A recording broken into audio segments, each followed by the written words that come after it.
ويسر لي أمري واحلل عقدة من لساني يفقه قولي وسدد لساني واهد قلبي بحق سيدنا محمد.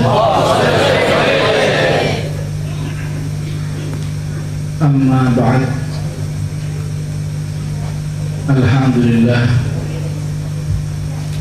kita panjatkan puji syukur kehadirat Allah Subhanahu wa Ta'ala, yang mana kita diberi suatu nikmat yang besar, suatu nikmat yang agung ketika kita diberi kecukupan oleh Allah, diberi keamanan oleh Allah Subhanahu wa Ta'ala, sehingga tanpa terasa sebenarnya kita ini bagaikan seperti raja yang duduk di singgasana. Dalam satu hadis Nabi Sallallahu Alaihi Wasallam bersabda, "Man asbaha aminan fi sirbihi, mu'afan fi badanihi, yakfihi quta yawmihi, faka'annama hizat lahu dunya bihadafiriha." Siapa orang yang diberi kecukupan oleh Allah, rezekinya cukup, bisa makan setiap hari, badannya sehat walafiat, kemudian aman di negerinya, aman di kotanya, tidak ada fitnah, tidak ada peperangan.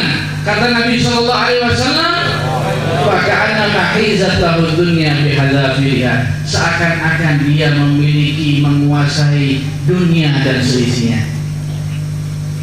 Penting, makanya nikmat punya negeri aman itu nikmat. Punya negeri tidak ada peperangan, tidak ada fitnah, itu nikmat. Al-Imam Syafi'i rahimahullah, beliau mengatakan, "Idza kunta dza qalbin qanu'in fa anta wa malikud dunya sawa." Kalau engkau punya hati qanaah, hidup cukup, merasa nerima dengan rezeki daripada Allah, maka engkau tidak ada bedanya dengan raja penguasa bumi. Makanya kita patut bersyukur kepada Allah Subhanahu. Loh, negeri kita ini aman, negeri kita ini tentram, sejahtera. Berkat siapa? Hadirin hadirat. Tidak mungkin tiba-tiba negeri kita ini langsung aman, langsung tentram, langsung merdeka. Tidak.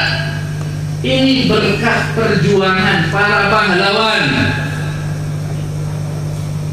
Mereka rela mengorbankan nyawanya demi kita, rela mengorbankan hartanya demi kita, menyumbangkan darahnya demi kita, supaya negeri ini aman, supaya negeri ini bebas daripada para penjajah. Makanya tradisi yang sangat baik sekali kita lihat di negeri Indonesia. Kalau sudah datang 17 Agustus, diadakan tahlilan, tasyakuran,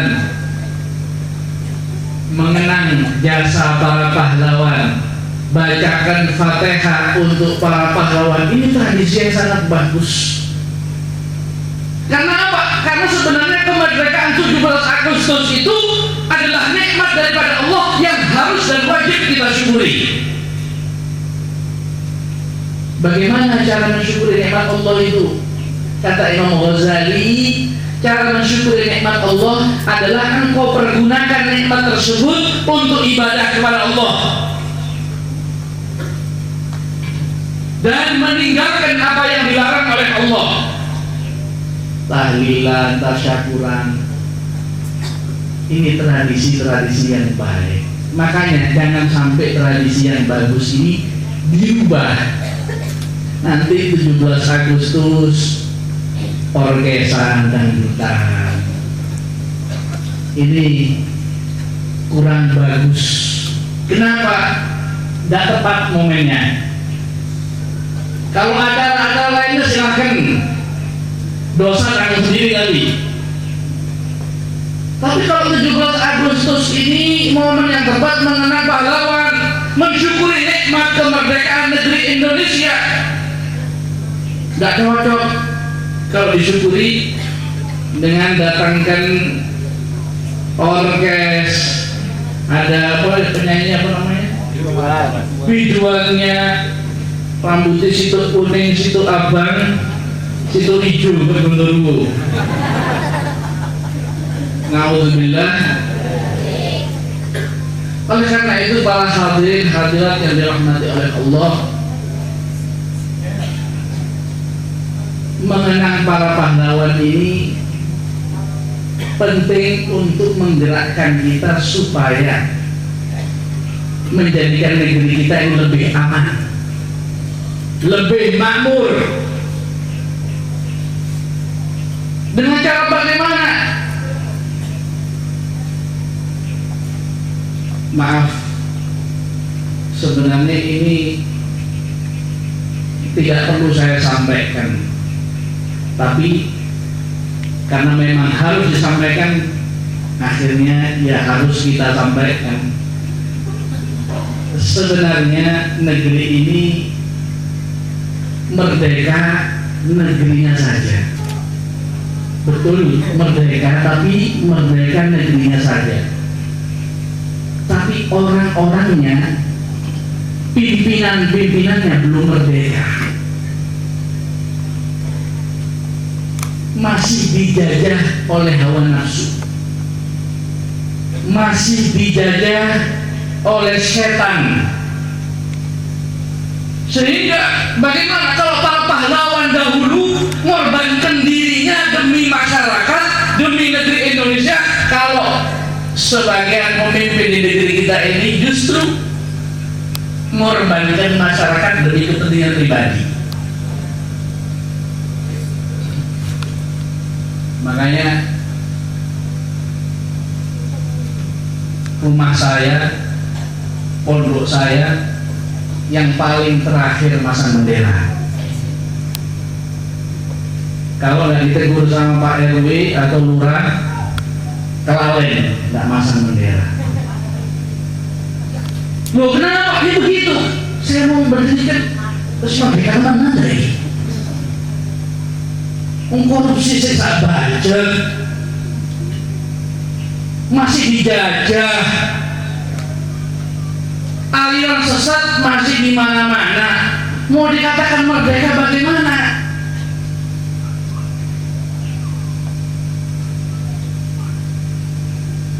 Di negeri Indonesia ini tolong dijaga, titip-titip para pahlawan, titip-titip negeri Indonesia kepada kita.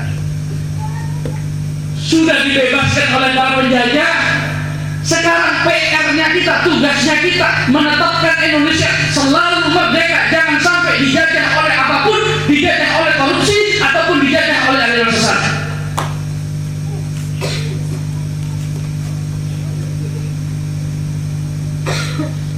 Coba kita lirik negeri-negeri yang dari Timur Tengah, peperangan, bom bunuh diri, terorisme, saling bunuh-membunuh. Pertanyaannya gara-gara apa sih? Kenapa kok bisa seperti itu?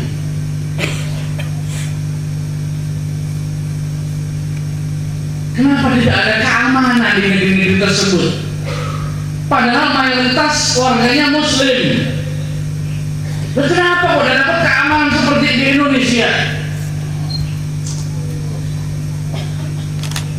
Karena di negeri negeri yang lain tadi, paham selain Ahlus Sunnah wal Jamaah dibiarkan.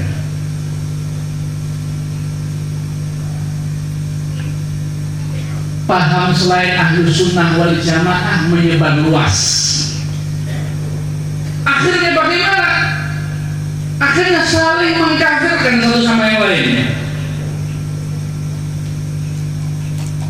Indonesia aman sampai sekarang. Kenapa? Yang masukkan Islam ke Indonesia adalah Wali Songo. Wali Songo ajarannya Ahlus Sunnah wal Jamaah. Ahlus Sunnah wal Jamaah ajarannya adalah kedamaian.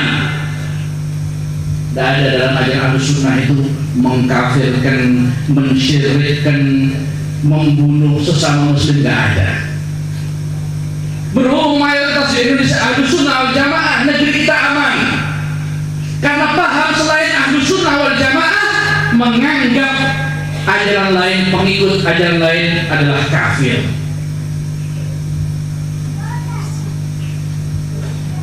Akhirnya begitu, ada terorisme, ada bom bunuh diri.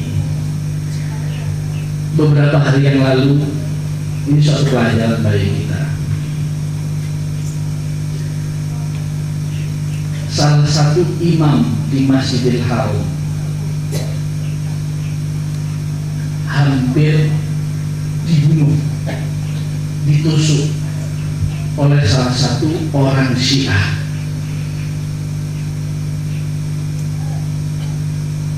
Imam Masjidil Haram, di Masjidil Haram, di masjid yang dimuliakan oleh Allah. Begitu ekstrim pemahaman mereka, terlalu pendek pemikiran mereka, sampai berani membunuh di tengah-tengah rumah Allah. Bahkan berapa bulan yang lalu di bulan Ramadan, di dekat Masjid Nabawi ada ledakan bom. Lu kenapa seperti itu? Ini karena paham selain Ahlus Sunnah wal Jamaah menyebar luas. Entah itu Syiah, entah itu Wahabi. Makanya Hadratus Syekh Hasyim Asy'ari, pendiri penggagas NU Kiai Haji Hasyim Asy'ari, jauh-jauh hari sudah memberikan wejangan kepada kita semua. Dalam kitabnya beliau mengatakan Risalah Ahlus Sunnah wal Jamaah, beliau mengatakan bahwasanya Muslim di negeri Indonesia adalah bermadhab Syafi'i dan berakidahkan Ahlus Sunnah wal Jamaah. Adapun madhab-madhab yang lain seperti Syiah dan Zaidiyah, ini adalah madhab-madhab yang sesat dan tidak boleh disebarkan di Indonesia. Ini teks dari kitab beliau. Loh kenapa? Karena beliau mengerti kalau paham-paham seperti ini menyebar di Indonesia akan terjadi peperangan, akan terjadi fitnah. Ajarannya siapa sih yang suruh ngebom masjid, bom bunuh diri? Ajarannya siapa? Bukan Ahlus Sunnah. Selain Ahlus Sunnah wal Jamaah pasti pahamnya paham ekstrim. Oleh karena itu, hadirin hadirat,